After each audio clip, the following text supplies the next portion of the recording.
El Apocalipsis de San Juan, capítulo 20. Y vi un gran trono blanco, y al que estaba sentado en él, de delante del cual huyeron la tierra y el cielo, y ningún lugar se encontró para ellos. Y vi a los muertos, grandes y pequeños, de pie ante Dios. Y los libros fueron abiertos. Y otro libro fue abierto, el cual es el libro de la vida. Y fueron juzgados los muertos por las cosas que estaban escritas en los libros, según sus obras. Y el mar entregó los muertos que había en él, y la muerte y el Hades entregaron los muertos que había en ellos, y fueron juzgados cada uno según sus obras. Y la muerte y el Hades fueron lanzados al lago de fuego. Esta es la muerte segunda. Y el que no se halló inscrito en el libro de la vida fue lanzado al lago de fuego. La historia consta de muchos días memorables. Como individuos, todos nosotros en nuestras vidas podemos recordar días que jamás olvidaremos. Pero cuando esos días marcan quizás a todo un grupo de personas, un país, una región o al mundo, esos días se convierten en días históricos. Y es el tipo de cosas que nosotros encontramos en las publicaciones cuando dicen en un día como hoy sucedió tal cosa o aquello. Puede referirse al nacimiento de un hombre famoso, al día de independencia de un país, una gran batalla y cosas similares. Pues la palabra de Dios hace referencia a momentos así. Son hitos en la historia de la redención, como la creación, la caída del hombre en el pecado, el éxodo del pueblo de Israel de la esclavitud en Egipto, el nacimiento de Jesús, la muerte de Jesús, Pentecostés y otras cosas más. Pero la manera en que la Biblia se refiere al regreso de nuestro Señor es una forma muy, muy singular. Si Jesús tiene un día, habla del día de su regreso como si fuera ese su día. En 2 Corintios 5:5, por ejemplo, Pablo lo llama el día del Señor Jesús. Y relacionado con ese día está el hecho de que para muchos será un día de juicio y condenación. En 2 de Pedro 3:10, Pedro dice, el día del Señor vendrá como ladrón, en el cual los cielos pasarán con gran estruendo y los elementos serán destruidos con fuego intenso, y la tierra y las obras que hay en ella serán quemadas. Pero lo llama el día del Señor. Y en el versículo 7 de ese mismo pasaje, ese día es llamado el día del juicio y de la destrucción de los impíos. O sea que ciertamente es un día solemne. En Hechos capítulo 2, versículo 20, es identificado como el día grande y glorioso del Señor. Día grande y glorioso del Señor. Y glorioso es traducido en otras versiones como manifiesto, esplendoroso, entre otras palabras. En Malaquías 4, versículo 5, lo llama día grande y terrible. Los profetas hablaban de ese día como el día de la ira del Señor. Apocalipsis 6 lo llama el gran día de la ira del que está sentado en el trono y del Cordero. El profeta Joel en 2:1 dice, tiemblen todos los habitantes de la tierra porque viene el día del Señor. Ese es el día específico suyo. Isaías 34 lo llama el día de la venganza del Señor. Y la escena que podemos visualizar con estas descripciones y lo que vemos en el texto de Apocalipsis 20 que leímos, es una en la que todas las cosas que ocuparon la mente y el tiempo de las personas ya no estaban. Las preocupaciones de hoy y las ocupaciones de hoy habían huido de nuestras mentes. Nuestra concentración en ese día será en otra cosa. Dice el texto que el cielo y la tierra huyeron de la presencia del Señor. No se halló lugar para ellos. Y es como si nos estuviera diciendo que ahora solo una cosa importaba, y es el juicio de Dios. El final de esta parte de la historia había llegado. Y dice Apocalipsis 21:1, y vi un cielo nuevo y una tierra nueva, porque el primer cielo y la primera tierra pasaron. Recuerdan que hablábamos la semana pasada de que lo primero describe lo terrenal, lo de esta vida. Dice, ese primer cielo y esa primera tierra pasaron. Dice un autor, toda irrelevancia es echada a un lado. Todo lo trivial. El tema es declarado con absoluta sencillez. No se permite que nada distraiga nuestros ojos de la escena del juez y de los juzgados. Es el extraño poder de Juan para poner al desnudo una verdad esencial sin desviarse a cualificaciones y aclaraciones innecesarias. Juan inviste la escena con la mayor solemnidad. Había algo tan terrible en la actitud del que estaba en el trono que la tierra y el cielo huyeron de él. O sea, la escena es descrita de una manera para que todos nos concentremos en ese instante en la historia, el final de la historia. Porque la historia no es un montón de eventos inconexos, como muchos tienden a ver la historia. Hay muchos sucesos y estudiamos la historia para ver qué sucedió aquí, qué sucedió allá. No. La vida se dirige hacia una meta más grande que nosotros mismos. Y el libro de Apocalipsis ya nos ha narrado el final de diversas maneras a lo largo del libro.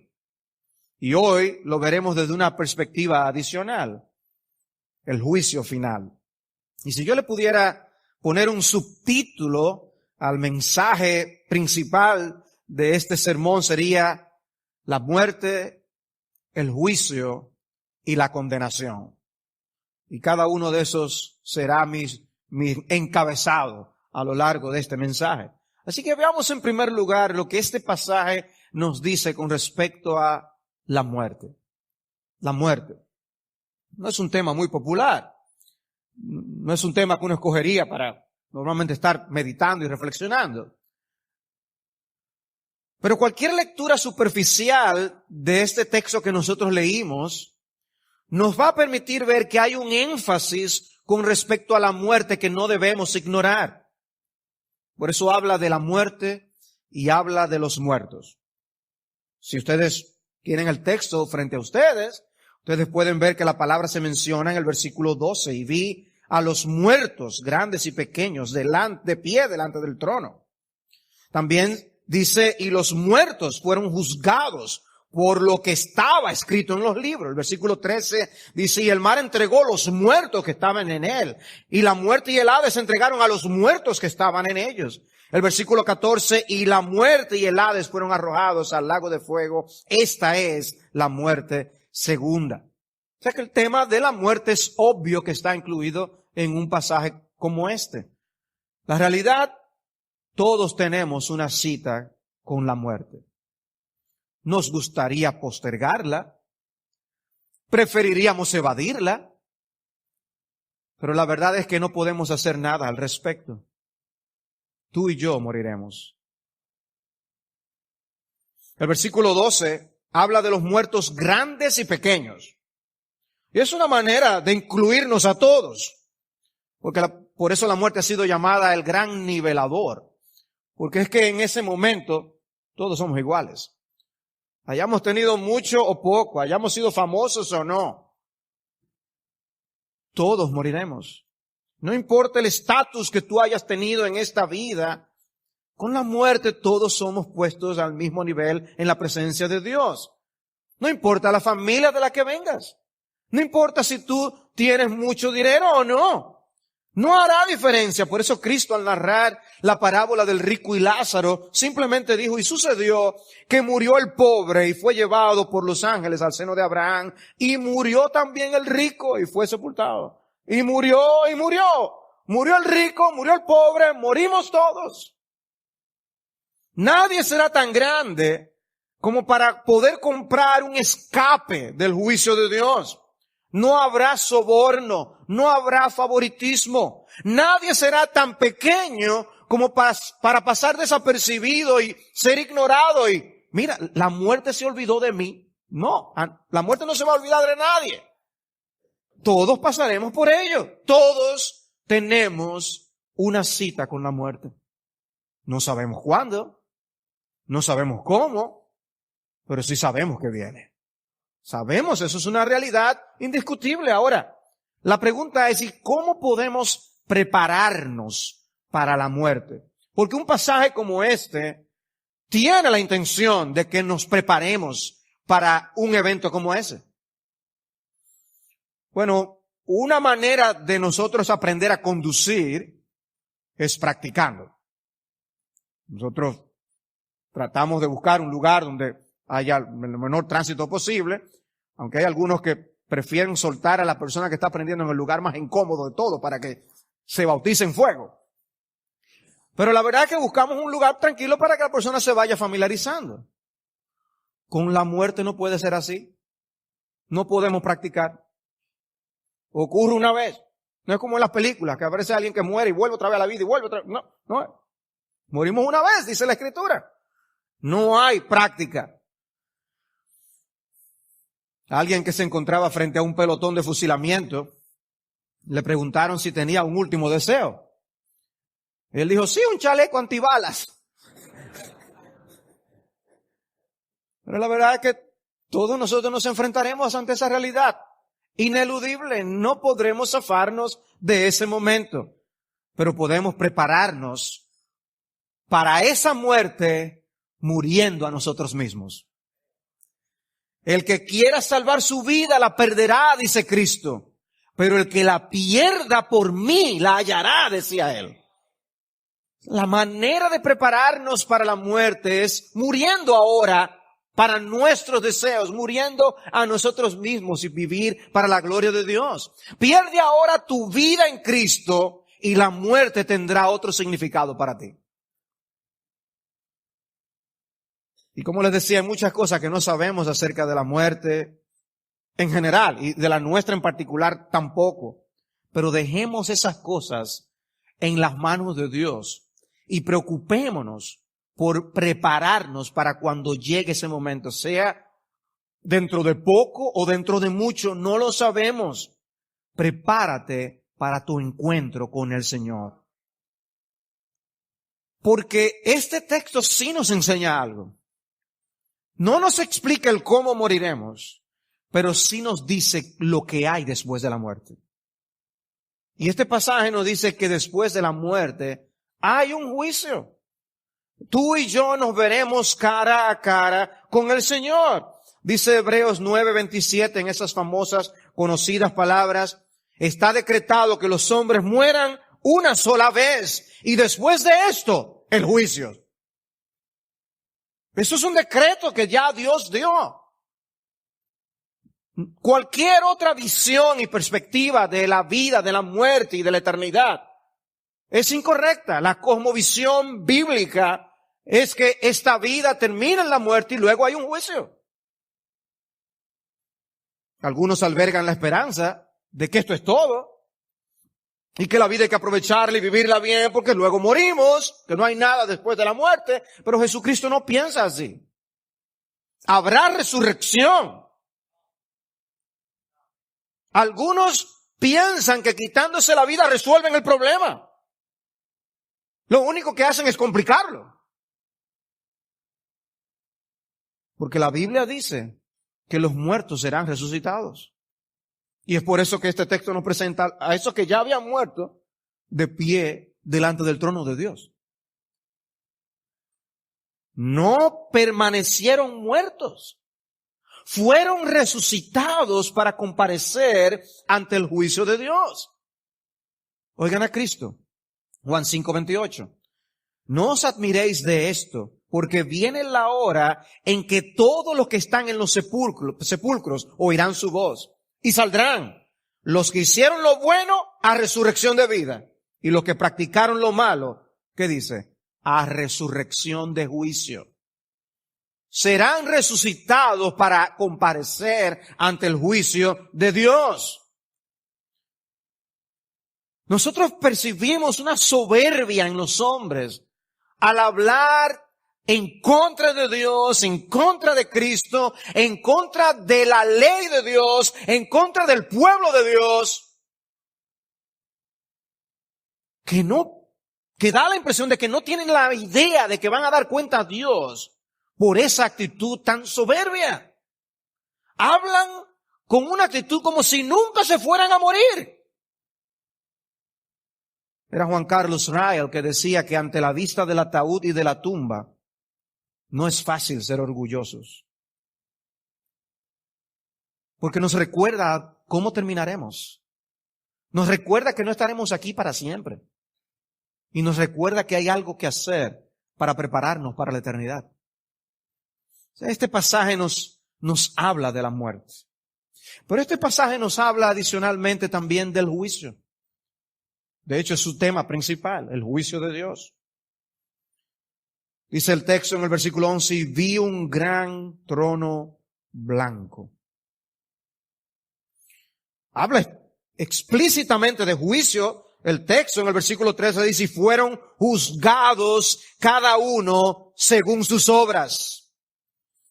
En el versículo 12 también dice, fueron juzgados por lo que estaba escrito en los libros. Es un juicio. Hay un gran trono blanco donde hay alguien con autoridad que lo lleva a cabo. Y el grupo de los acusados es presentado de pie delante del trono, como cuando van a escuchar el veredicto. Este versículo 13 habla de ese ambiente como si se estuviera haciendo la entrega de los criminales a las autoridades.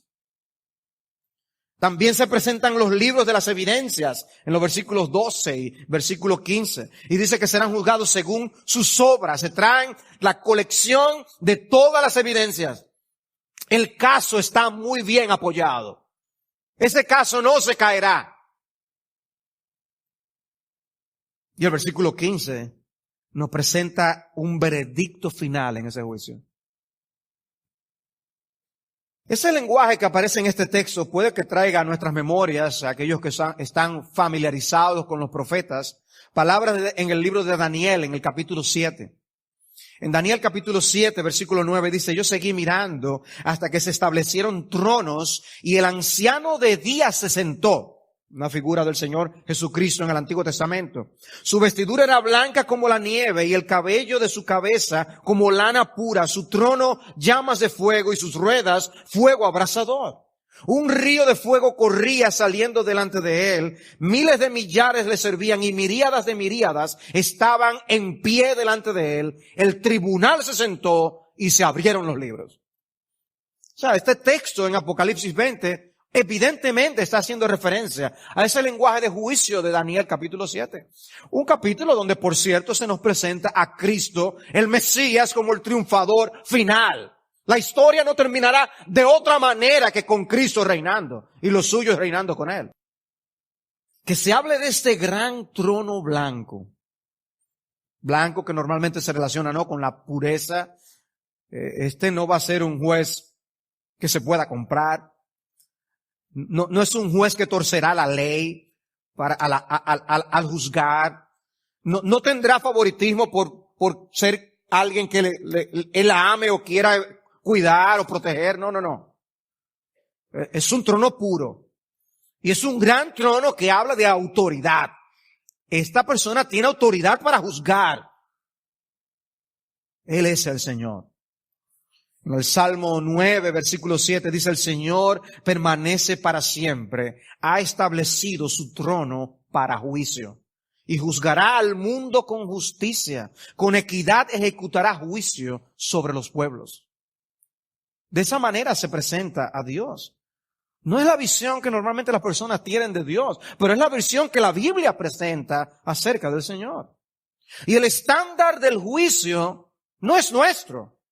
No se nos pregunta nuestra opinión acerca de cómo juzgamos, qué tomamos en cuenta o qué no. El estándar es suyo y únicamente suyo. Él dice lo que está bien y lo que está mal. No será por consenso. Es simplemente su ley. Donde por fin llegará el momento cuando los poderosos de este mundo no podrán inclinar la balanza. Ni los billones de George Soros podrán hacer absolutamente nada para inclinar a las naciones. Los veredictos no serán alcanzados por el gusto de las personas. Por fin se acabará la injerencia de la ONU con sus posturas anti Dios. Porque aquel día el único criterio que importará será el del Creador, el Dios Todopoderoso. Se acabaron pero yo pienso, con mi vida yo hago lo que yo quiera. Se acabará todo eso. Y se presentan los libros de las evidencias. Se habla de que el juicio es según lo que estaba escrito en esos libros. Esos libros fueron abiertos. Libros que hacen referencia, son una figura de la memoria de Dios. Nosotros somos seres olvidadizos, sobre todo las cosas que nos conviene olvidar. Pero Dios lo recuerda absolutamente todo. Dios lo sabe todo. Dios no olvida nada. Eso alienta, por un lado, porque sabemos que Dios no se olvidará de nosotros. Dios usa esa manera de hablar para alentarnos de que Él nos cuidará. Pero por el otro lado, esa verdad es aterradora. Lo sabe todo. Lo sabe todo al dedillo. Conoce de ti absolutamente todo, aún lo que ya tú has olvidado. Que tú no sepas que eres culpable de algo, realmente no te exonera de culpa. Tú lo puedes haber olvidado, pero Dios no. Leía la historia de una persona que en los Estados Unidos se mudaba de un estado a otro. Y cuando fue a sacar la licencia de la nueva ubicación donde él estaba, el individuo que estaba frente a él le dijo que no podía ayudarlo porque su licencia había sido suspendida. Y él le dijo, pero ¿cómo es posible? ¿Cómo puede ser esto? Yo nunca he hecho nada que demande que a mí se me suspenda la licencia. Y la persona fue cortés con él y estuvo aclarándole que él tenía algo que no había resuelto en el estado de donde él venía. Ya habían pasado 10 años de esa situación, pero no había quedado resuelta. Él no lo sabía. Simplemente hicieron unas llamadas allí y finalmente él pudo enterarse qué era lo que había ocurrido. Y es que al mudarse, él había un asunto de un impuesto especial de $2, de lo que él nunca se enteró. Pasó el tiempo, él no sabía de esto y la deuda se acumuló. Y quizás llegó, no sé si a unos $300 y pico, una cosa así. Pero él no lo sabía. Y no podía sacar la licencia. El punto es, no importa si a ti te olvidado, si tú no lo sabías, si eras ignorante de eso, o olvidaste algo, eso estaba ahí en los libros. Mi amigo, lo que está en los libros de Dios es lo que será tomado en cuenta en el día del juicio. No lo que tú creas o no creas o recuerdes o no recuerdes. Es según la ley de Dios. Es según el conocimiento que Dios tenga de todo lo que tú has hecho o has dejado de hacer.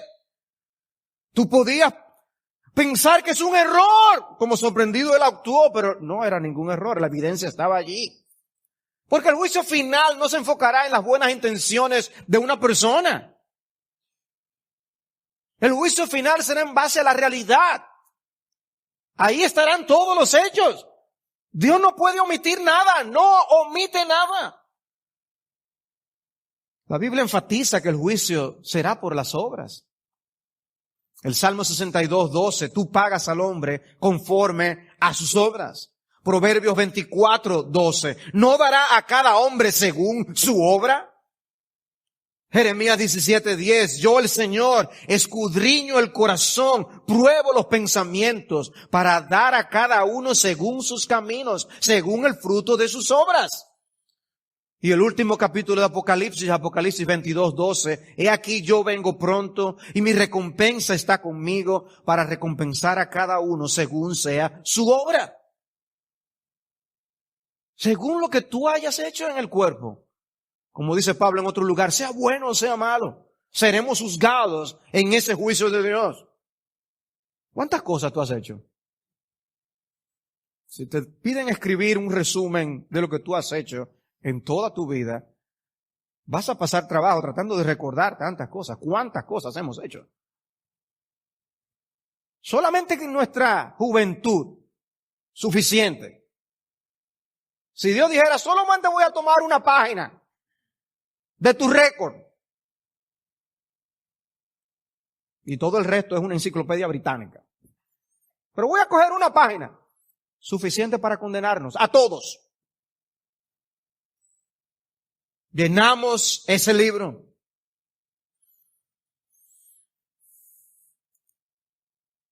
Podemos escoger la mejor página. Que el Señor nos diga, mira, escoge la mejor página tuya.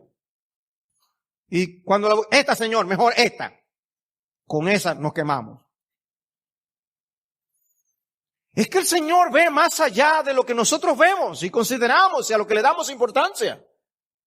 Vuelvo y repito, no es según nuestro criterio. Pero eso no es tan malo. ¿Y qué de malo tiene eso? No es común ese argumento. Es que no se trata de qué tan malo tú lo veas. Es qué tan malo Dios lo ve. Y puede que para ti sea una insignificancia. Pero para Dios no lo es. Dios se fija en lo que pensamos. Dios observa nuestras actitudes. ¿Cómo nosotros podemos ser actores? El día del juicio no va a ser una entrega de Óscares. Para aquel que hizo el mejor papel, presentó la mejor cara estando podrido por dentro. No. Y Dios juzgará incluso nuestras hipocresías. Dice el Señor en Lucas 12:2, nada hay encubierto, viene hablando de la hipocresía. Y dice Jesús, nada hay encubierto que no haya de ser revelado, ni oculto que no haya de saberse. Niños, es importante que ustedes sepan eso. Ustedes han oído seguro el dicho, vuestros padres de seguro que le han dicho el cuento de la gatica de María Ramos, que tira la piedra y esconde la mano. ¿Y ustedes creen que nadie sabe? Nadie se dio cuenta. Dios lo sabe. Nada hay encubierto que no haya de ser revelado. Dice, por lo cual todo lo que habéis dicho en la oscuridad se oirá en la luz, y lo que habéis susurrado en las habitaciones interiores será proclamado desde las azoteas. Como hay momentos cuando una persona tiene un micrófono y no sabe que está encendido y dice algo. ¡Uy!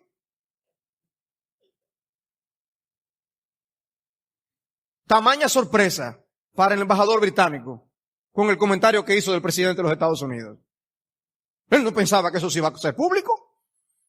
Pero dice el Señor, se hará público lo que hoy pensamos que está oculto. Espérate, todavía no salga corriendo. Quédate estancado. Todos tenemos cosas así. La manera de solucionarlo te lo digo en un momento. Pero tú y yo somos culpables ante los ojos de Dios. Por lo que hemos hecho. Somos culpables. Nadie queda libre en ese juicio. Porque Dios pagará a cada uno conforme a sus obras. La evidencia será tan abrumadora que no habrá lugar para la defensa. No habrá abogado alguno que salga en tu defensa. Y para colmo, tu conciencia será un aliado de Dios. Tu conciencia te dirá, tú eres culpable, y estará de acuerdo con Dios. de que sí, tú eres culpable de todas esas cosas. Y luego se menciona un libro adicional, el libro de la vida. Que él dice también será abierto el libro de la vida. Es mencionado en el capítulo siguiente de Apocalipsis, en el versículo 21, jamás entrará en esa ciudad nada inmundo, ni el que practica abominación y mentira, sino solo aquellos cuyos nombres están escritos en el libro de la vida del Cordero. Es el libro que establece la diferencia entre la vida eterna y la condenación eterna. Si tu nombre está allí o no está allí. Al final de los semestres universitarios se colocaba esa lista en un mural. Hoy se ve por internet. Pero colocaba en un mural las notas, a ver, cada estudiante iba a ver si pasó. El libro de Dios tiene quién entra y quién no. Y un detalle del versículo 13. Y es que este juicio será para cada uno. Para cada uno. Ya no nos podemos esconder en un montón.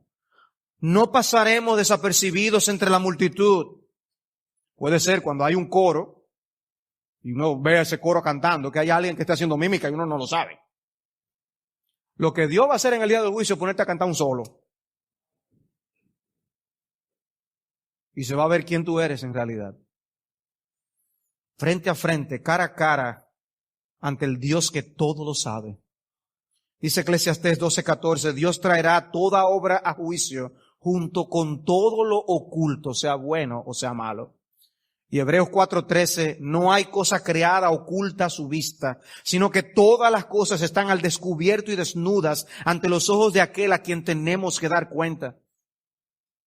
Yo les hablaba de que todos tenemos una cita con la muerte, pero todos también tenemos una citación divina ante el Dios que nos juzgará según nuestras obras.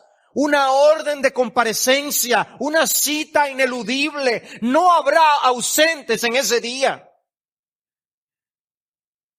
Y no habrá excepciones.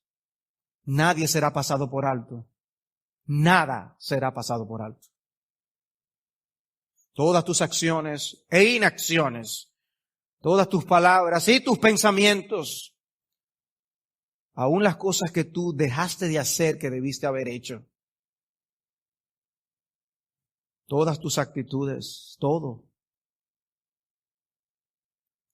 Solamente juzgado por las palabras que dijiste ya es suficiente para condenarte. Darás cuenta a Dios por cada chisme, cada insulto, cada palabra descompuesta, cada mentira, cada adulación engañosa, cada chiste indebido. Serás juzgado por las palabras que debiste haber dicho y no dijiste, que nunca salieron de tu boca cuando debiste de haberlas dicho. Palabras de estímulo, de agradecimiento, de aprecio, de bien, de edificación. Porque al que sabe hacer lo bueno y no lo hace, le es pecado, dice la Escritura. Y me llamó la atención un texto que hay en la epístola de Judas. Hablando precisamente del regreso del Señor. Dice aquí el Señor vino, en el versículo 14, el Señor vino con muchos millares de sus santos para ejecutar juicio sobre todos y para condenar a todos los impíos de todas sus obras de impiedad que han hecho impíamente. Pero ahora escuchen. Y de todas las cosas ofensivas que pecadores impíos dijeron contra él. Todo lo que el hombre haya dicho contra Dios, tomado en cuenta en ese día del juicio. Y las palabras de Cristo lo resumen muy bien. Mateo 12:36. Yo os digo que de toda palabra vana que hablen los hombres, darán cuenta de ella en el día del juicio. De toda palabra vana. Observen que no dice aquí necesariamente que la palabra es una mala palabra. Y dice que es que de cada cosa que digamos, cada palabra hueca que digamos, le daremos cuenta a Dios por lo que dijimos. Podemos tener una concepción distinta de lo que es el juicio de Dios, pero tú y yo seremos juzgados por el estándar del Señor. Y Dios es juez, Dios es fiscal, Dios es testigo al mismo tiempo. Dice Malaquías 3:5, me acercaré a vosotros para el juicio y seré un testigo veloz contra los hechiceros, contra los adúlteros, contra los que juran en falso y contra los que oprimen al jornalero en su salario, a la viuda y al huérfano, contra los que niegan el derecho del extranjero y los que no me temen. Si tú no tienes temor de Dios como para refrenarte de hacer lo malo, darás cuenta a Dios, yo voy a ser un testigo veloz para testificar en contra tuya. Oye, nadie quisiera tener a Dios como un testigo en contra. Y ese día mostrará con absoluta claridad que Dios es quien tiene autoridad sobre todos, aún sobre ti. Ese día se verá con absoluta claridad que Él tiene derecho para legislar y decir lo que está bien y lo que está mal. Hoy puedes decir que nadie tiene derecho a meterse con tu vida, pero en el día del juicio verás con absoluta claridad que a Él le tendremos que dar cuenta. Incluso a los creyentes le escriben Primera de Pedro capítulo 1 versículo 17, y si invocáis como Padre aquel que imparcialmente juzga según la obra de cada uno, conducíos en temor todo el tiempo de vuestra peregrinación. Dice, si nuestro Papá celestial es el juez, no andes allí como si nada estuviera pasando. Teme su nombre, condúcete de tal manera digna de eso.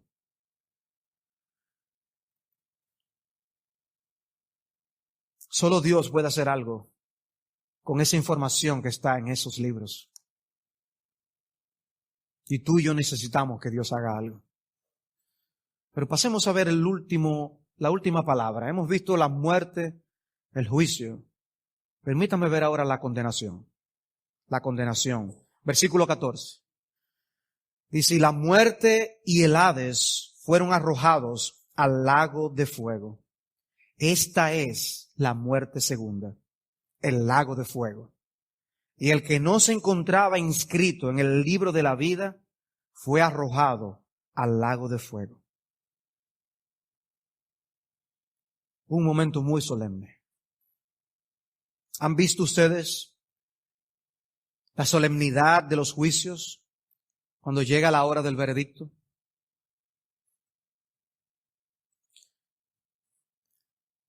Este viernes pasado leía del caso de una profesora de 28 años en los Estados Unidos, condenada a 20 años de prisión, que era la pena mínima, acusada de abuso a un menor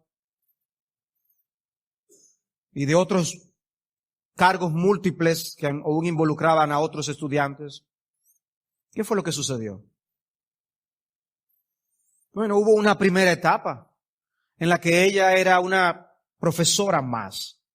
De hecho, era una profesora que había sido reconocida de lo buena que había sido como profesora y como maestra. Casada, sin ningún tipo de conflicto con la ley, que fue una de las razones por las que le dieron la pena mínima. El juez tomó en cuenta esto. Pero luego vino la etapa de la transgresión de la ley. Lejos estaba en su mente el hecho de que ella iba a ser descubierta. Lejos estaba lo que iba a suceder con su vida. Lejos estaba cómo ella iba a pasar una gran parte de su vida tras las rejas. Después vino la etapa del descubrimiento. Una familia descubre unos mensajes de texto, dieron cuenta a la policía, ella es apresada. Nerviosa, temerosa, la llevan al destacamento. Le hacen preguntas de rigor, ella responde como puede. Lo único que ella pedía era que le permitieran volver a su casa con su familia. Lo que ella no sabía era que no volvería otra vez a ese hogar. Finalmente se le dictó sentencia. Ya ella iba a tener un estigma que aún saliendo, como habiendo cumplido su sentencia, tenía que registrarse como una ofensora sexual por el resto de su vida.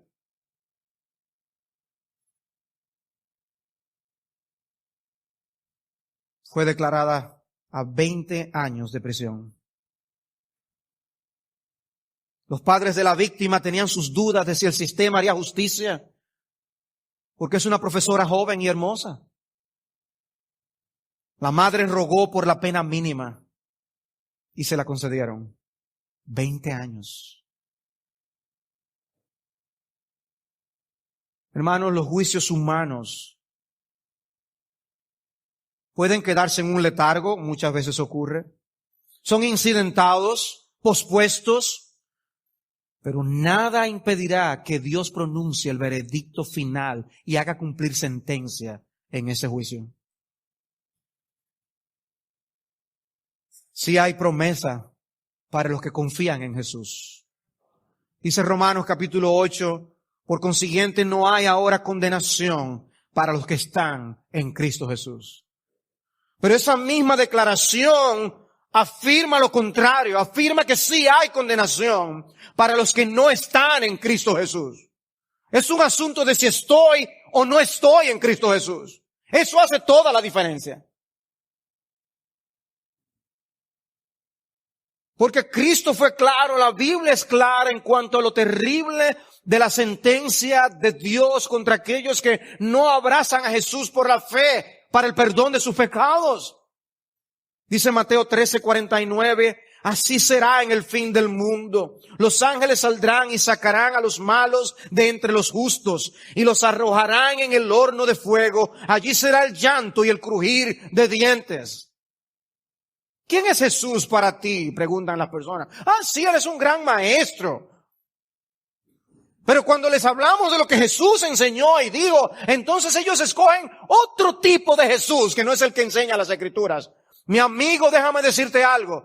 Con aquel con quien tú te verás en el día del juicio es con el Jesús de las Escrituras.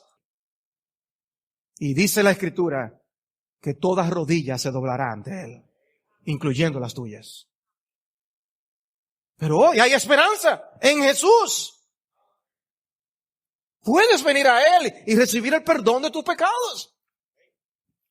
Otro pasaje que estudiamos en esta serie anteriormente, cuando vimos el capítulo 14, consideró este texto en el versículo 9 del capítulo 14, cuando habla de si alguno adora a la bestia de su imagen y recibe una marca en su frente o en su mano, él también beberá del vino del furor de Dios, preparado puro en el cáliz de su ira, y será atormentado con fuego y azufre delante de los santos ángeles y en presencia del Cordero.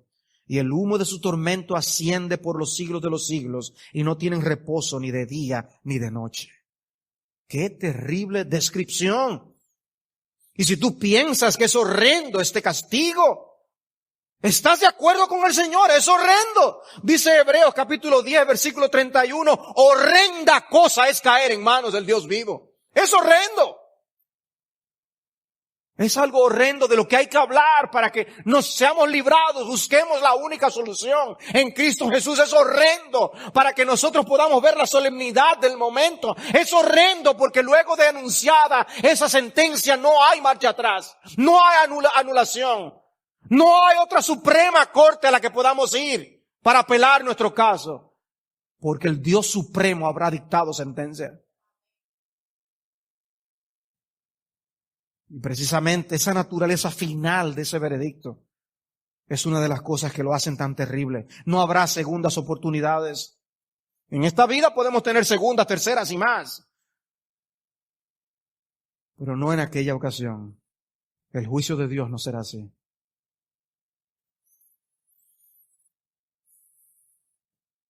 Mi idea con este mensaje es que si tú no estás en Cristo, tú no saques de tu mente esta idea del juicio hasta que te encuentres a salvo en el Señor Jesucristo. Si sacas de tu mente el juicio ahora, en la eternidad se convertirá en tu pensamiento de tortura eterno, sabiendo que tuviste la oportunidad y la desperdiciaste. Es ahora, antes de la muerte, que debes acudir a Cristo. Es ahora, porque después de ella no hay regreso. Es un camino de una sola vía. Morir sin Cristo es como subir a un tobogán cuyo único destino es la condenación.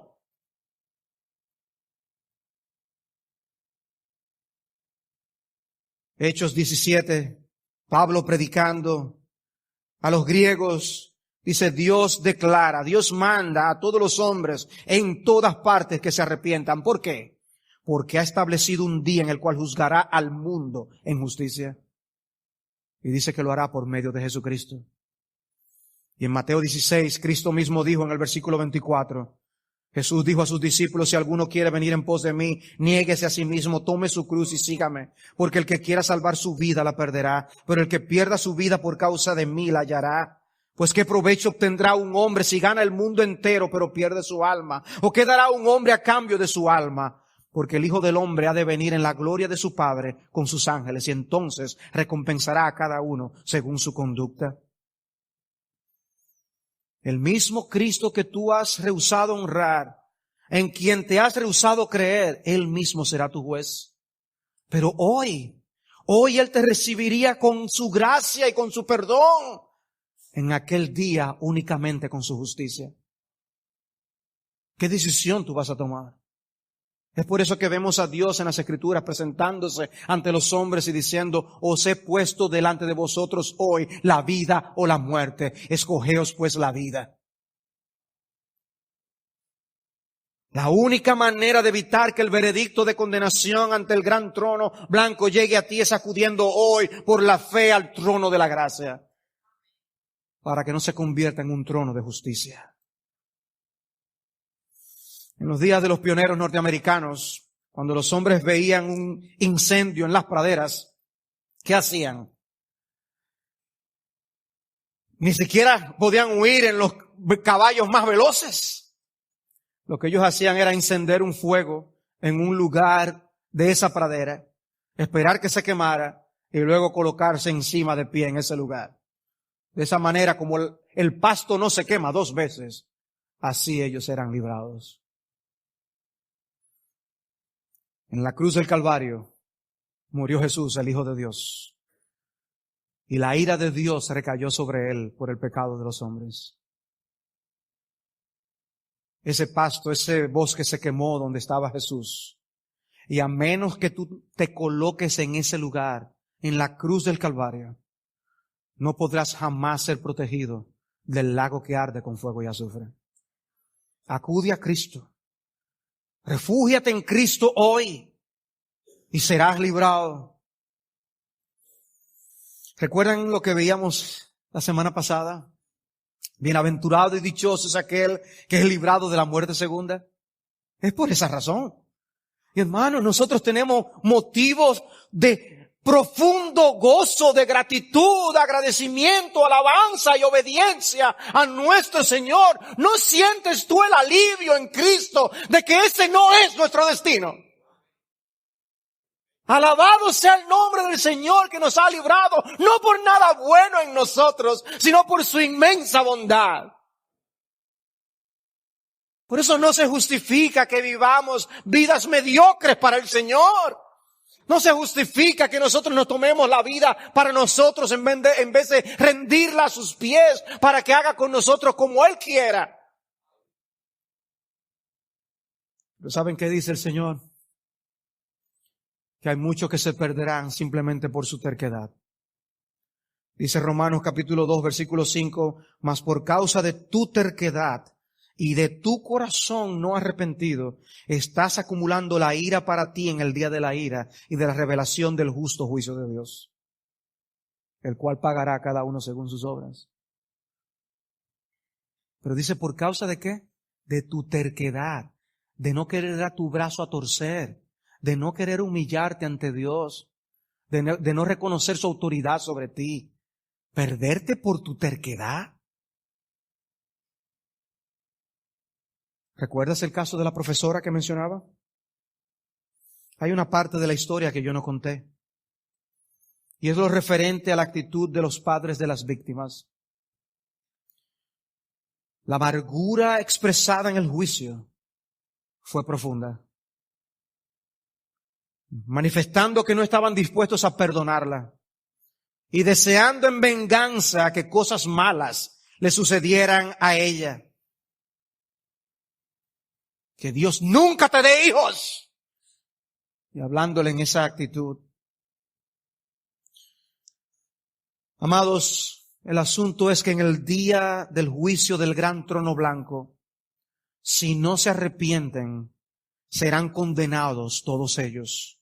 La victimaria, las víctimas y los padres. Porque si no podemos perdonar a otros, es porque nosotros mismos nunca hemos entendido la gracia perdonadora del Señor. Y hoy podemos nosotros pensar que quizás no somos como los otros criminales que están allá afuera. Pero recuerda aquella parábola del Señor, del fariseo, que decía, oh, que gracias a Dios que yo no soy como todos los otros que hacen esto y aquello. Pero el criminal venía delante de Dios con su culpabilidad, de lejos en el templo, pero cerca del corazón de Dios, diciendo, ten misericordia de mí, pecador.